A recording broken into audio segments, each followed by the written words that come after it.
নাসির ভাই। হ্যাঁ ভাই, ছেলে সম্পর্কে মেলা কিছুই তো শুনলাম, ভালোই কইলো। তো ভাই আপনিও বললেন ছেলে ডাবল মানে 3 MA পাস ইংলিশে, তাহলে একটু ইংলিশের ঠিকানাটা বলুক আমরা শুনি।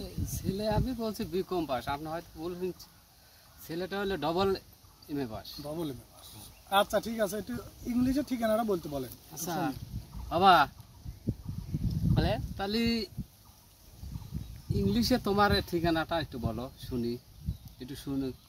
ইংলিশ বলো। ফিটি ফাট টা ফিটি আব্বা। ও মনির ভাই শুনছেন? হ্যাঁ শুনলাম। কারণ ছেলে খুব শিক্ষিত তো। আমার দেশের, আপনি কি কি ভাষা বলছে এটা কি বুঝতে পারছেন? আমার দেশের ভাষা বলে আমি বুঝলাম না, এটা বিদেশি ভাষা কইছি, এজন্য ভালো করে বুঝিনি। ঠিক আছে, মানে বিদেশি যে লেখাপড়া হয়েছে যে বিদেশে, আমার বাংলাদেশে যে লেখাপড়া, এই লেখাপড়া তো মনে করেন তো করলে আপনি বুঝবেন।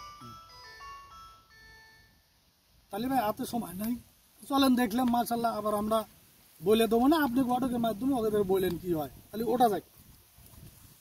ঠিক আছে, তার কারণ হলো যে আপনি দেখলেন তো ছেলে। আচ্ছা ভাই, আর একটু প্রশ্ন আছে আমার, থেকেই যায়। প্রশ্নটা হলো ছেলেকে নিয়ে একটু প্রশ্ন আমি করবো নাকি?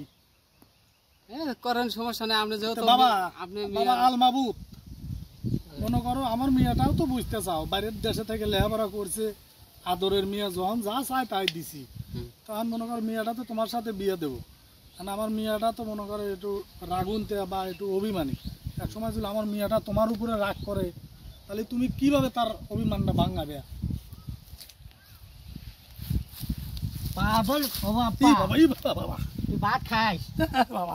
আচ্ছা আচ্ছা ঠিক আছে ঠিক আছে, মাশাআল্লাহ। নাসির ভাই জামাই তো দেখি মাশাআল্লাহ।